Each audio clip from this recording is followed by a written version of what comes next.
Welcome you all on focus on study. हम पढ़ रहे हैं भाई 9th क्लास की साइंस। क्लास 9th की साइंस हम पढ़ रहे हैं। हम कर रहे थे चैप्टर नंबर 8 जिसका नाम है मोशन। जिसमें आता है ये चैप्टर मोशन यानी कि गति। काफ़ी हम ये पढ़ भी चुके हैं। हमने एवरेज स्पीड तक पढ़ लिया था, यानी कि औसत गति तक पढ़ लिया था हमने। आज हम इससे आगे करेंगे। आज इस चैप्टर की क्लास नंबर 2 है, सेकंड क्लास है ये। सभी एग्ज़ाम्स के लिए इम्पोर्टेंट है, चाहे वो आपका कोई भी कॉम्पिटिटिव एग्ज़ाम हो या फिर 9th क्लास CBSE हो, HBSE हो, क्योंकि जो हम पढ़ रहे हैं ना वो NCERT का सिलेबस कर रहे हैं। किसका? NCERT का। और सभी एग्ज़ाम्स में मोस्टली इसी में से क्वेश्चंस पूछे जाते हैं। पहले मैं आपको थ्योरी करा रही हूँ, उसके न्यूमेरिकल्स भी कराऊंगी। इससे पहले 9th के हम एटम एंड मॉलिक्यूल्स वाले चैप्टर के न्यूमेरिकल्स कर भी चुके हैं। अगर आपने वो नहीं देखे हैं तो उसको जाके आप देख लें। इसके अलावा भाई आप अगर हमसे कनेक्ट होना चाहते हैं तो इंस्टाग्राम पे हमें फॉलो कर सकते हो। इंस्टाग्राम की जो ID है वो यही है, फोकस ऑन स्टडी 27।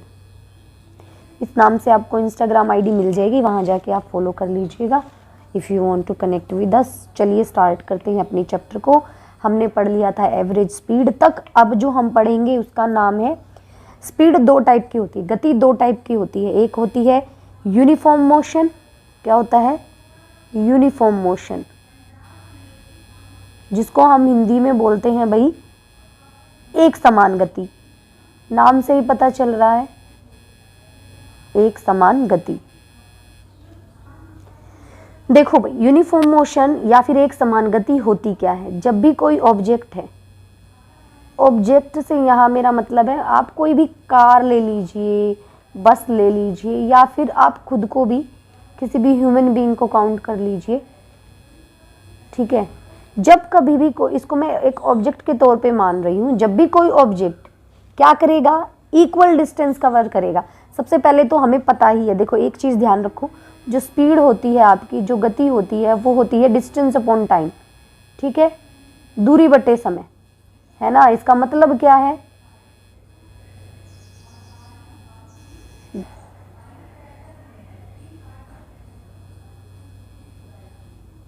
दूरी बटे समय, यानी कि जो दूरी डिस्टेंस कवर कर रहा है जितने टाइम में, वो उसकी स्पीड हो जाती है। जैसे 1 घंटे में अगर 1 किलोमीटर चला है तो उसकी 1 किलोमीटर प्रति घंटे की स्पीड हो गई है। समझ रहे हो इस बात को?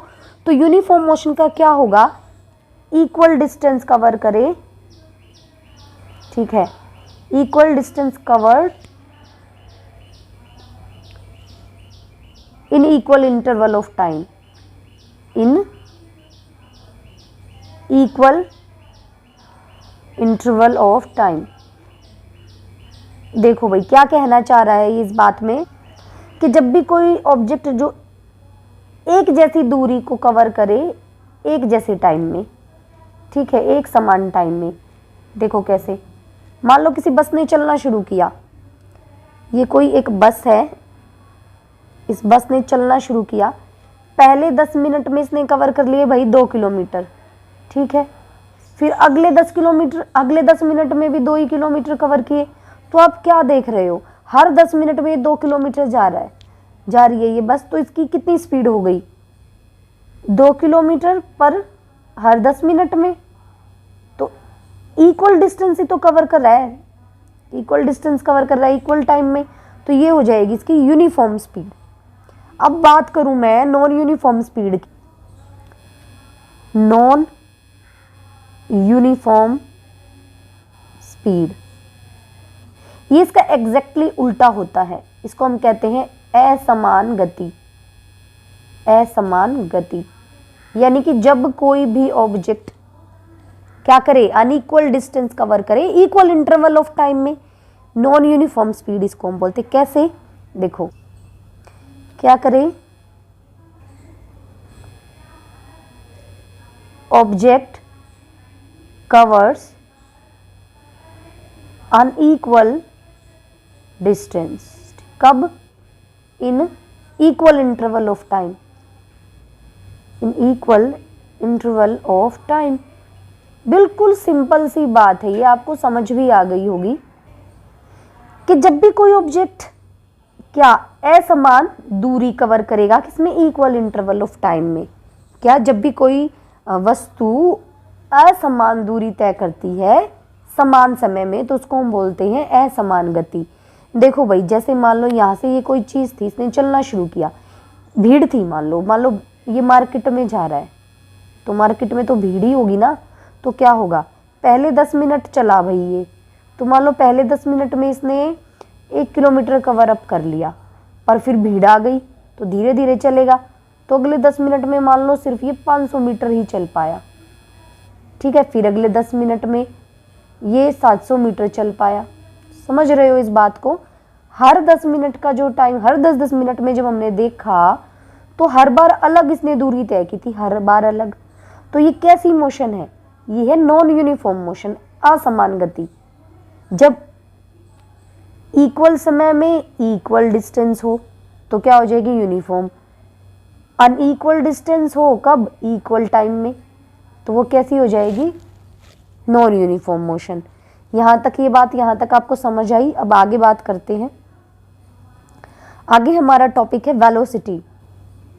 क्या है भाई, वेलोसिटी। वेलोसिटी का मतलब भी क्या होता है भाई, होता तो चाल ही है। क्या होता है, चाल ही है, पर दोनों में स्पीड और वेलोसिटी में फर्क है, वो मैं आपको बताती हूँ क्या। उसमें पढ़ा हमने दूरी बटे समय, डिस्टेंस अपॉन टाइम। तो वेलोसिटी क्या होती है, द रेट ऑफ, देखो भाई ये क्या कहना चाह रहा है इसमें डेफिनेशन में, the rate of change of displacement, मतलब टाइम के साथ जैसे जैसे डिस्प्लेसमेंट चेंज होगा वो उसकी वेलोसिटी हो जाएगी। यानी कि किसमें, विस्थापन समय के साथ जितना बदलेगा वही उसकी चाल हो जाएगी, ठीक है। क्या हो जाएगा फिर इसका फॉर्मूला वेलोसिटी का, वेलोसिटी भी क्या होती है, डिस्प्लेसमेंट अपॉन टाइम, यानी कि विस्थापन बटे समय, सेम ही है। उसमें बस हम दूरी लेते हैं, इसमें हम समय वो विस्थापन ले लेते हैं, ठीक है। अब एक चीज़ और बता दूं मैं आपको, अभी मैं आपको डिस्टेंस और ये स्पीड और वेलोसिटी में डिफरेंस कराऊंगी, उससे पहले अगर हमें निकालनी हो एवरेज वेलोसिटी, क्या निकालनी हो हमें, एवरेज वेलोसिटी। तो एवरेज वेलोसिटी निकालने का फॉर्मूला क्या होता है भाई हमारा, वो होता है initial velocity, initial, exact word की बात करूं तो वेलोसिटी होती है वेग। क्या होती है, वेलोसिटी होती है वेग और स्पीड होती है चाल, ठीक है। तो यहाँ अगर मैं औसत वेग निकालने की बात करूं तो सबसे पहले आपको एक चीज़ समझनी पड़ेगी, इसका फॉर्मूला होता है इनिशियल वेलोसिटी। क्या होती है, initial velocity plus final velocity divided by 2, ये होता है एवरेज वेलोसिटी का फॉर्मूला। क्या मतलब है इस बात का, देखो भाई जहाँ से जिस स्पीड से किसी भी ऑब्जेक्ट ने चलना शुरू किया, ये कोई भी ऑब्जेक्ट था, इसने किसी स्पीड से चलना शुरू किया है, ठीक है। तो जिस वेलोसिटी से इसने चलना शुरू किया उसे हम बोलते हैं इनिशियल वेलोसिटी। क्या बोलते हैं, इनिशियल वेलोसिटी, यानी कि आरंभिक वेग। क्या बोलेंगे इसको, आरंभिक वेग। ये जीरो भी हो सकता है भाई, है ना, क्योंकि मान लो कोई भी चीज रेस्ट पे है तो उसकी वेलोसिटी जीरो ही तो होगी, और जब वो चलना शुरू कर देता है थोड़ी दूर, जब जिस पे वो बंद करता है, मतलब जितनी स्पीड से वो चलता हुआ फिर एंड में रेस्ट पे जीरो पे ही चला जाता है, तो जो फाइनल वेलोसिटी यानी कि अंतिम वेग, समझ रहे हो, इसको हम लिखते हैं भाई, इनिशियल वेलोसिटी को रिप्रेजेंट किया जाता है u से और फाइनल वेलोसिटी को v से, यानी कि अंतिम वेग को v से। तो हिंदी में इसका फॉर्मूला क्या बन जाएगा? औसत वेग का, औसत वेग बराबर है आरंभिक वेग जमा अंतिम वेग, और इसको भाग कर दो किससे? 2 से। ठीक है, यानी कि क्या हो जाएगा? ये वेग बराबर है u plus v divided by 2। समझ आ गया यहाँ तक? अब हम देखेंगे स्पीड और वेलोसिटी में डिफरेंस। क्या? स्पीड और वेलोसिटी। स्पीड जिसको हम कहते हैं चाल, क्या कहते हैं? चाल। और वेलोसिटी को हम कहते हैं वेग। स्पीड होती है भैया आपकी डिस्टेंस अपॉन टाइम, यानी कि दूरी बटे समय, जबकि आपकी वेलोसिटी होती है डिस्प्लेसमेंट अपॉन टाइम, यानी कि विस्थापन बटे समय। ये क्या है? दूरी बटे समय, और ये है विस्थापन बटे समय। यहाँ तक समझ रहे हो? उसके बाद बात आती है कि जो आपकी चाल होती है उसका जो एसआई मात्रक होता है, क्या?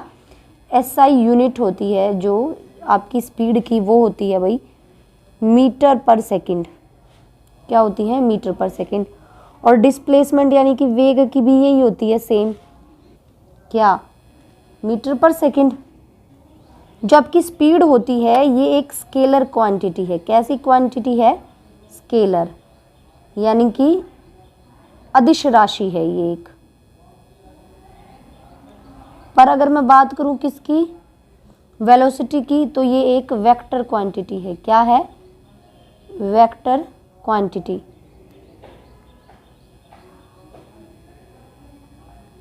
यानी कि सदिश राशि, इसकी दिशा भी होती है वेलोसिटी। एक चीज आपने पढ़ी होगी डायमेंशनल फॉर्मूला, यानी कि विमा। क्या? डायमेंशनल फॉर्मूला, इसको हम बोलते हैं विमा। ये मैं आपको निकालना भी सिखा दूंगी। तो स्पीड का जो होता है भाई वो होती है LT-1, और जो आपकी वेलोसिटी है उसका भी सेम ही होता है, क्योंकि दोनों में मापी तो जाती डिस्टेंस ही है LT-1। ठीक है, ये कैसे निकाला जाता है ये मैं आपको बताऊंगी अभी।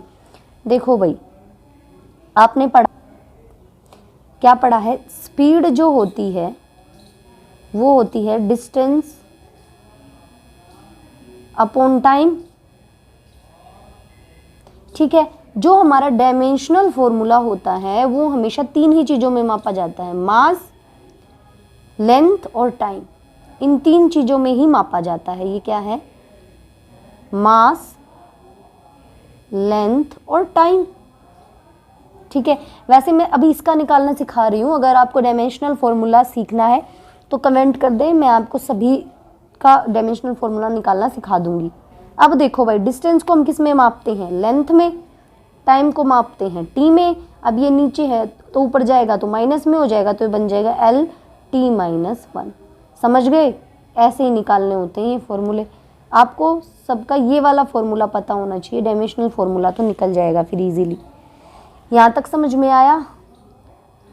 अगर कोई यहाँ तक कोई आपको दिक्कत परेशानी हो तो आप कमेंट करके पूछ सकते हैं। आगे देखते हैं भाई, आगे है आपका एक्सेलरेशन। क्या है? एक्सेलरेशन। एक्सेलरेशन को हिंदी में हम बोलते हैं त्वरण। क्या बोलते हैं? त्वरण। ये होता क्या है? कोई भी ऑब्जेक्ट है, ठीक है, अगर इस ऑब्जेक्ट का इस ऑब्जेक्ट की जो वेलोसिटी है वो टाइम के साथ चेंज होती रहे। क्या?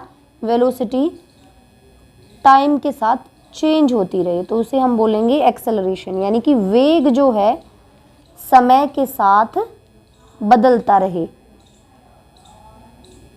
तो उसे हम बोलेंगे त्वरण। त्वरण को हम लिखते हैं भाई ए से। किससे लिखते हैं? ए से। तो इसकी डेफिनेशन क्या हो जाएगी? क्या? Rate of change of velocity with respect to time. Time के साथ जैसे जैसे वेलोसिटी में बदलाव आएगा उसे हम बोलेंगे त्वरण। यानी कि त्वरण का फॉर्मूला क्या हो जाएगा? वेग में परिवर्तन, वेग में